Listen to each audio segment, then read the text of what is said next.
ప్రతి పేదవాడికి సుమారు 80 కోట్ల మంది పైగా ఈరోజు నరేంద్ర మోడీ గారి ప్రభుత్వము కరోనా ఏర్పడి నుంచి ఈ రోజు వరకు ఉచిత బియ్యం ఇస్తున్నటువంటి కార్యక్రమం కొనసాగుతుంది.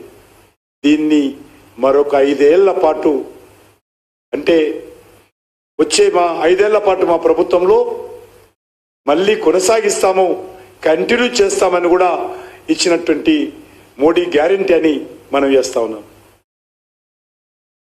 పేదలకు ఇల్లు, పేదలకు గ్రామీణ ప్రాంతాల్లో, ఆదివాసీ ఏరియాల్లో, గిరిజన తండాల్లో, దేశంలో అన్ని వర్గాల్లో మరి స్వచ్ఛమైనటువంటి తాగునీరు కోసము మరి పైప్ లైన్ ద్వారా నీరు అందించేటువంటి కార్యక్రమం చాలా పెద్ద ఎత్తున కొనసాగుతుంది.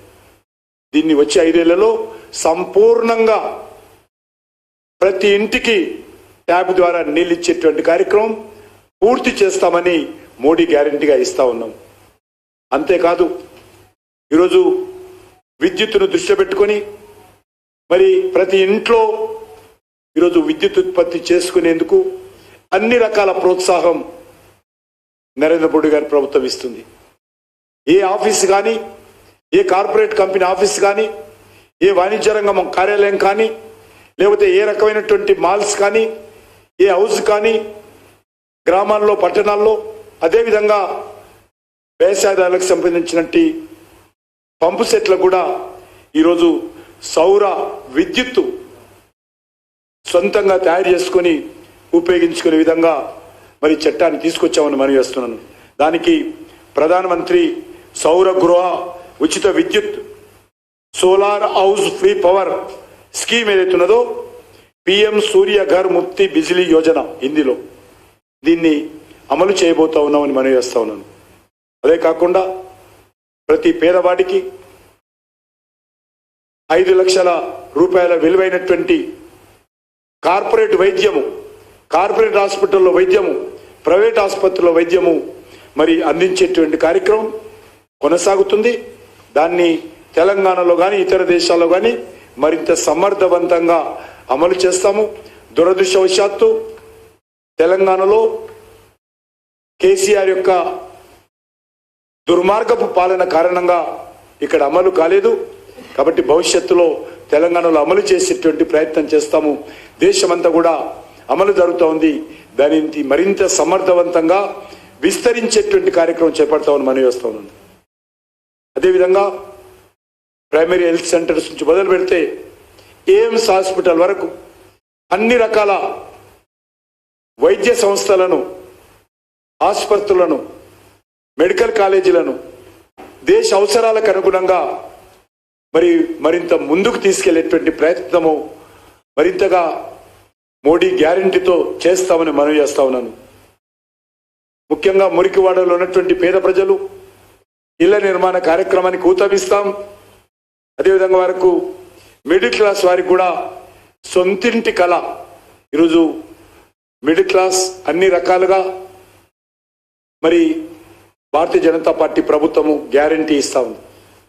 వాళ్ళకు కూడా ఈరోజు సొంతింటి కళ నెరవేరేటువంటి ప్రయత్నం ప్రైవేట్ సెక్టార్లో పనిచేసేటువంటి కార్మికులు కావచ్చు, ఉద్యోగస్తులు కావచ్చు, లేక మరి మధ్యతరగతి మిడిల్ క్లాస్ ఫ్యామిలీస్ కావచ్చు, వాళ్ళందరూ కూడా ఈరోజు భారతీయ జనతా పార్టీ ప్రభుత్వం అండగా ఉండేటువంటి ప్రయత్నం రానున్న రోజుల్లో మరింత అంకిత భావంతో నరేంద్ర మోడీ గారి ప్రభుత్వం చేయబోతుంది. ఇది మోడీ గ్యారెంటీ మిడిల్ క్లాస్ ఇచ్చేసింది మనం చేస్తున్నాను.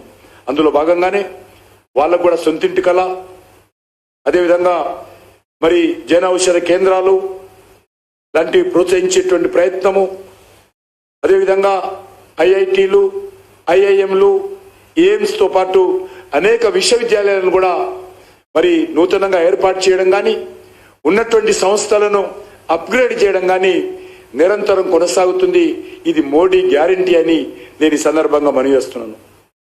ఈరోజు ఇంతకుముందే లక్ష్మణ్ గారు చెప్పారు, పెద్దలు మహిళల కోసం ఏ రకంగా నరేంద్ర మోడీ గారు ప్రభుత్వం చేస్తుందో.